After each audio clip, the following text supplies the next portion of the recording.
Bringing you the top stories from Bonners Ferry to St. Mary's and everywhere in between. This is the North Idaho Prepcast with Ryan Scaggs. That's right. Welcome in a brand new venture here on IdahoSports.com, the North Idaho Prepcast, where we're breaking down the biggest sports stories in District 1 each and every week. I'm Brandon Bainey, but more importantly, the guy I'm talking to is Ryan Scaggs. Ryan, how are you? I'm doing well. How about yourself? Oh, I'm doing fantastic because we've finally crossed over into August, which means high school sports season is like that much closer, right?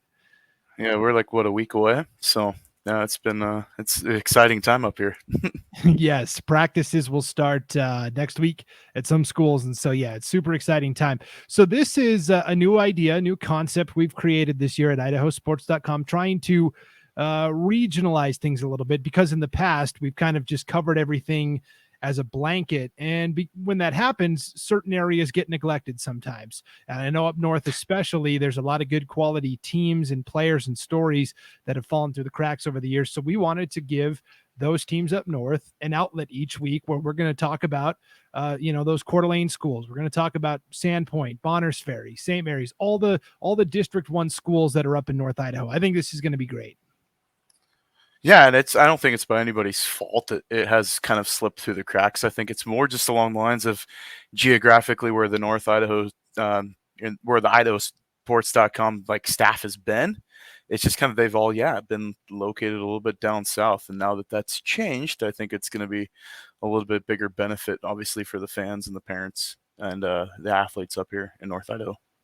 Yeah, I mean, Idaho is a big state, and what happens a lot of times, the teams up north aren't necessarily playing other Idaho schools, right? They're playing teams from Washington a lot. Occasionally, you'll see teams from Montana. I know, like Bonners Ferry has a couple of Montana schools on their football schedule this year. So it's kind of out of sight, out of mind. We're not thinking about it because they're playing teams that are from different states. And so, yeah, I think overall it's going to be fantastic. So, yeah, you talked about it.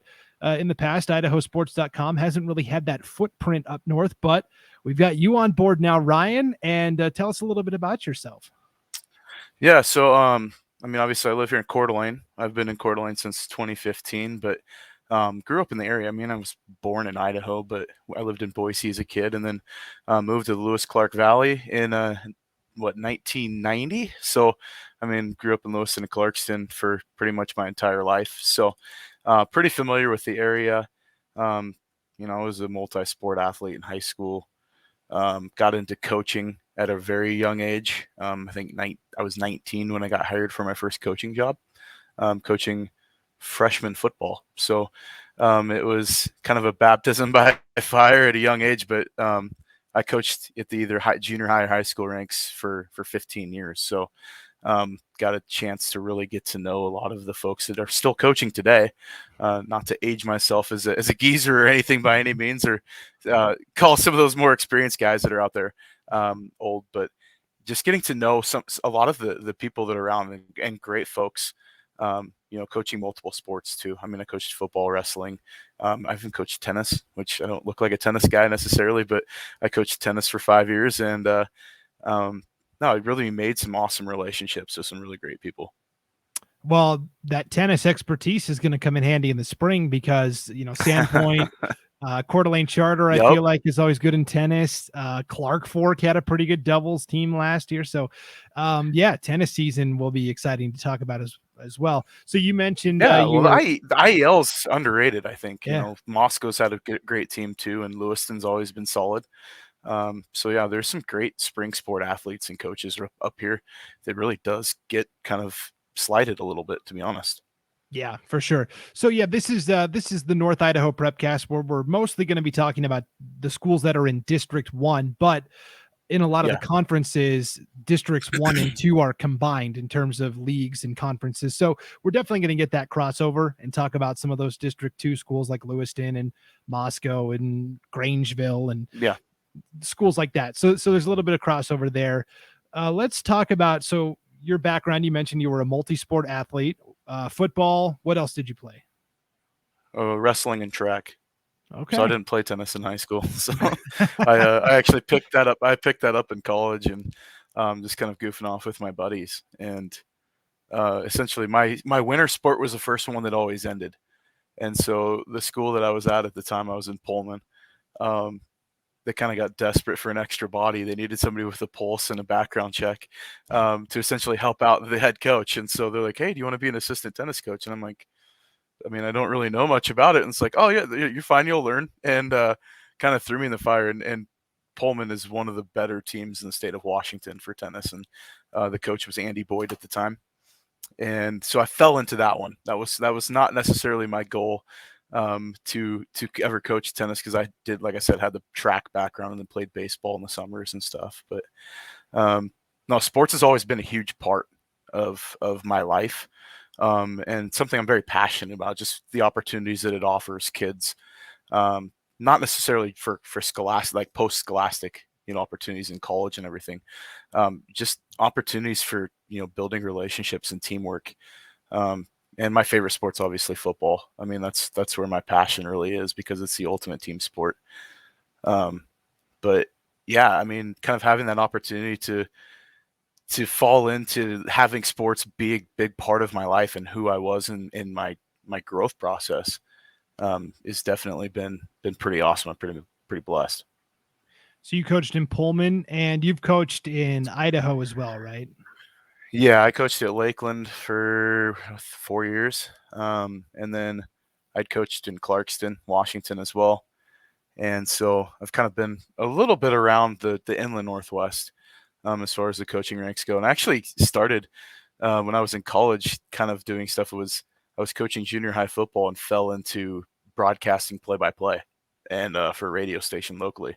And so that's how I got into kind of doing what I do now. Was I talked to Paul, I believe it was like 4 or 5 years ago. I met him. We were at a game down at Skyview. Lakeland was playing Skyview, and I was in the booth, and Paul was in the booth next to us. And so during timeouts and stuff like that, I got to talking with Paul, and we chatted a little bit after the game. I was like, yeah, if this ever, thing falls through and I'm not doing a sport, like, hit me up. And sure enough, like I stopped coaching, and I got an email from him about like 3 months later. And we just stayed in contact from there on out. It was kind of interesting little note of how to accidentally fall into something that you love doing. 7 steps into stumbling into your dream job by Ryan Skaggs. Yeah, exactly. Yeah. So this is something I do for fun, obviously, not for. Yeah, there we go. Yeah, you'd be all the commissions and royalties. I love it. Right. Yeah. So you're kind of like me, where you had that background in radio to start. And I don't know if your experience was the same, but like when you're working in radio, it's not just sports. There's people out there that think that, oh yeah, you just go to the games and talk about sports. A lot of it is like, hey, I'm popping on after this Taylor Swift song, and I got to pretend like I like it. Yeah. It was awesome, right? Yeah, no, yeah, you have to like pretend that you like a certain genre of music, and you might absolutely hate it too. So that's always interesting. And then you may get like thrown in the fire to do advertising sales. And so that was part of what I did as well, which made things interesting, kind of getting your sales chops that way. But I mean, it's all relationship building. I mean, whatever you're doing, kind of in this, I guess in this region, it's pretty much similar. I don't think from Pocatello to Lewiston or Coeur d'Alene, it doesn't really change.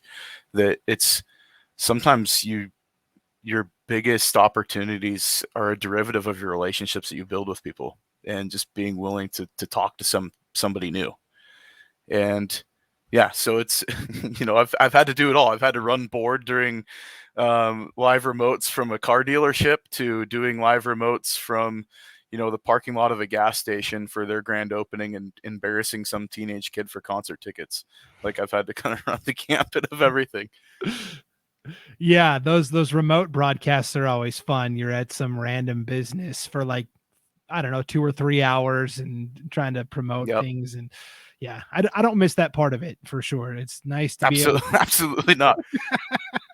But it does, I guess, like the kind of cool thing about it is that it does apply to the play-by-play aspect, because you do have the downtime, especially like kind of notice like with the state basketball tournament, with doing that for IdahoSports.com this last spring. When you have the downtime, you have to be able to kind of chew up time, and do it in a relevant fashion. and keep people engaged and informed with what's going on.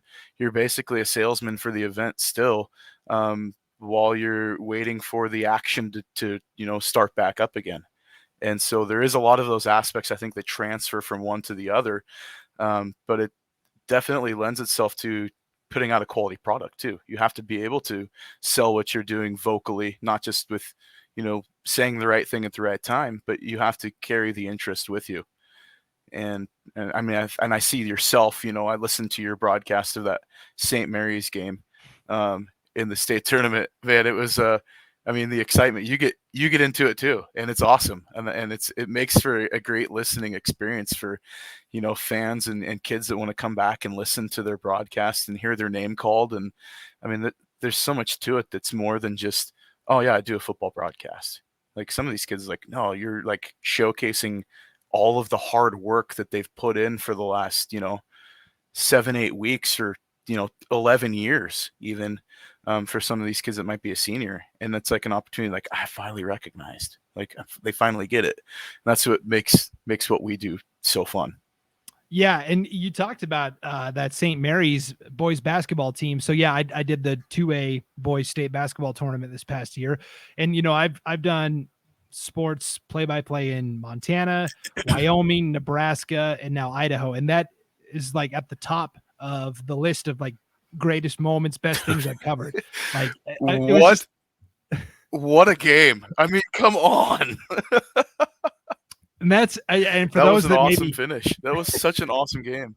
Yeah, and for those of you that maybe have lived under a rock for the past 6 months, St. Mary's was playing North Fremont in the semifinals, which should have been the championship, but we can talk about bracketing the bracket another time. But I mean, these were the two titans of 2A basketball playing in the semifinals, and St. Mary's was down by 1 with just over a second left, and Colby Renner, this junior post, was the 4th option out of 4 on the out of bounds play, and ends up just putting up a 30-footer and just sinking it. I mean, it's just incredible. Throws up a prayer and it was answered. Yeah. Yeah. So the video that I saw, because go ahead. Go ahead. Well, no, I'm sure. I was gonna say the video that I saw on Facebook. Yeah, from I think it was like one of his relatives posted it, and to like match up like what you actually see versus what you heard on the call, it was like, I mean, you can't write a better script. And we get that a lot up here. I just got to be honest, but right. People forget about how good it is up here, but it's pretty great. And then in the melee, in the celebration after the shot, Brian Chase, the coach for St. Mary's, jumps up to do a chest bump with one of the players and just gets demolished and hits the floor. he jumped up into a brick wall and just boom hit the floor. I mean, it wasn't even. Yeah. Yeah. And the backstory to that program too, of what they've been through for, what was it, 47 years or something like that, since the last time they brought a title back to St. Mary's. And there's so many cool kind of stories that you follow along with the storylines and programs. We get a front row seat to it. We're pretty lucky. Yeah, it's been incredible. And with St. Mary's personally, there's a personal connection to me. My father-in-law grew up in St. Mary's, and I think he was a class of 77, I think, at St. Mary's. And so he's got the lumberjack pride, and he's been back to town to visit. And, everybody he's talked to, and the feedback, IdahoSports.com did such a great job covering our team and our games. And that's what it's all about, isn't it? It's the quality product that we put out there and sharing these athletes' stories for the parents and the fans and the coaches. Yeah. And I think that's what's so great about like taking this regional focus now, listening to the podcast you put out yesterday with Hardy down in Lewiston, and, the chance that we have opportunities now to like really regionally focus on some of these backstories and some of these kids that do deserve recognition, and not just in the major sports. I mean, there's cool stories from, kids running cross country at, Bonners Ferry or Priest River that you're going to find just great stuff in the background, just asking questions. Like, tell me about your kids. I mean, that's, as a parent, like, that's what makes a parent like want to open up, is like, tell me about your kid. And you could be at a game at halftime and have a break, and you can ask one of the people sitting next to you, like, what's one of the cool stories of your team? Like, what are you guys really proud of? not just your record, and you'll hear some awesome stuff. And so we get a chance kind of for us that we get to share some of that we find out along the way too, by either talking to fans or parents or athletic directors or teachers or whatever it may be. That, there's the recognition that's going to get to take place now, for a lot of these kids that may have slipped through the cracks. Now everybody gets a kind of a showcase, which is great. Yeah, and that's why I love this idea, because you mentioned it in terms of coverage up north. It's been a little lacking, if I can be frank about it. A lot of times what's going on in North Idaho gets overshadowed by Spokane when it comes to like the bigger media companies, right? And even then, when you do get that Idaho coverage, a lot of it is Coeur d'Alene focused. But there's Priest River, there's Sandpoint, there's Bonners Ferry, there's Wallace, right? There's Lakeside, there's you've all got of the right? Wampus Cats of Clark Fork. Yeah, there's so many schools up there that have these unique stories and that's what I'm most excited about it doing this every week is being able to shine the spotlight on some of those schools that don't get the attention as well. So I think it's going to be exciting. Yeah. Let me ask you, as a broadcaster, I've been asking all of our broadcasters this as we're doing these first episodes of our regional podcasts, getting to know each expert a little better. Is there a game day ritual or routine that you have when you're going to go broadcast a game?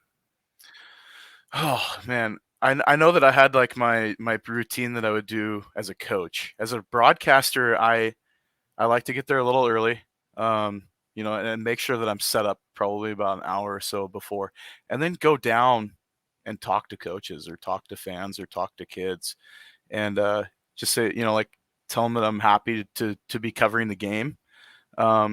And it's like, kind of ask the weird questions that don't have anything to do with the sport that you're covering. Because you may find out it's like, hey, what do you like to do in your spare time? Oh yeah, I like to quilt with my grandma. It's like, what are you talking about? And you find out some pretty quirky stuff about kids. And I know that you guys did that leading up to the All-Star game that was up in Post Falls later this spring, I should say. That you didn't ask basketball centered questions to the kids. You just asked them, like, if you had a superpower, what would it be? And you find out like all these, kind of what makes a kid tick. And so I do like to do that beforehand to try to get some weird information, like not weird, but something that has nothing to do with their, oh yeah, he's 16 of 34 on third down in the last 5 games. Like nobody, who cares? Like you want to know, like you could say like, hey yeah, he connects to his wide receiver. Hey yeah, in the Spirits in the off season they buck bales together, for so and so. Like there's a relationship beyond the field too that takes place that you get to know about. When I was a coach, my superstition that I would do, or my game day routine, was I would start at the 20-yard line with a football, and me and one of the other coaches, we would always throw and try to hit the crossbar on the goalpost, and you'd back up 5 yards every time and see who could get furthest back and still keep hitting the crossbar. And that was kind of our pregame routine that we used to do.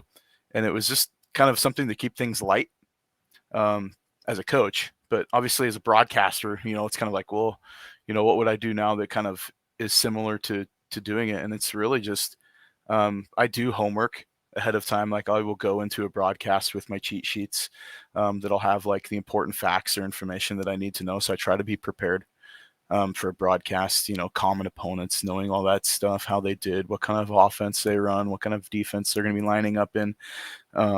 It helps being a coach because I know a lot of that terminology. Like during the broadcast, I'm like, oh yeah, they're in a cover 2 here with, and they're, doing a zone blitz scheme with their defensive end. I mean, that's cool and all, but really you want to know, like, instead of necessarily X's and O's, you want to start to know the kids. Like you start to do enough of those games that you can draw back to a previous game where he may have struggled, and like this game he's dominating. Like, oh, he got a tackle against Coeur d'Alene, so and so for the the tackle for Lake City was really struggling. He's absolutely dominating in this game, and he must have really done a lot of work. In practice last week to recover for this game. Like you get to see stuff like that, I think, as a broadcaster, and that's what makes it is huge, is that you can see the growth week to week. And I don't know if I answered your question, but yeah, no, that was perfect. That was, I think everybody's got their own broadcasting style. And I like your approach of making it more about the personal stories. Like, yeah, the nuts and bolts of the broadcast is important as well. But at the end of the Sure. day, those interesting facts or little backstories for the athletes, that all makes a great product, I think. So yeah, I think you're right on. Oh, absolutely. And sometimes you end up, you do enough of teams games, you give kids nicknames, and it's like, I don't know if you've done that, but I've done it in the past. Like, there was doing some games, we ended up having a kid that was kind of endearing because he was a gentle giant. The kid was like 6'5", like 340 pounds.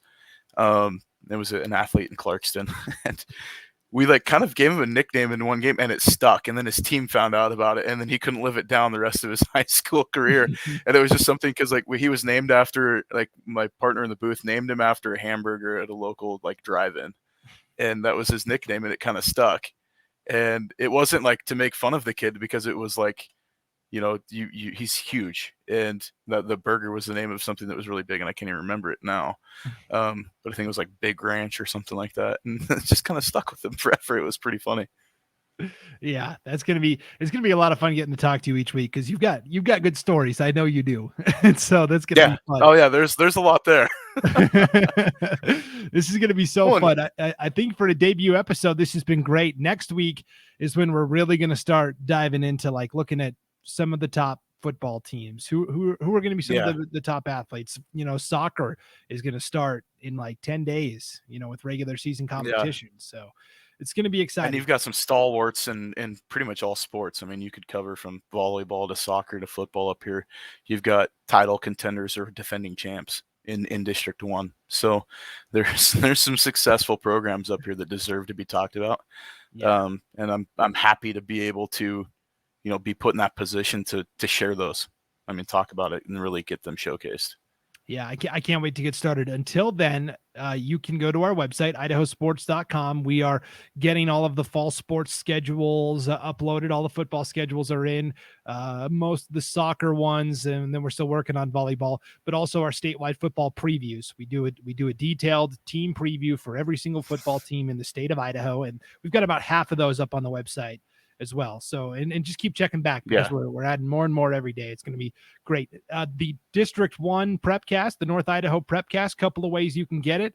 You can get it at our website, IdahoSports.com. You can also download the podcast wherever you get your podcasts, Apple, Google, whatever. But if you want to see the video, every week we're brave men, right? Skaggs? I've got a face for radio. Yeah. we're brave men. We're putting our faces out there, and you can catch the video each week as well on the IdahoSports.com YouTube channel, as well as our Facebook page. So stay tuned for all of that.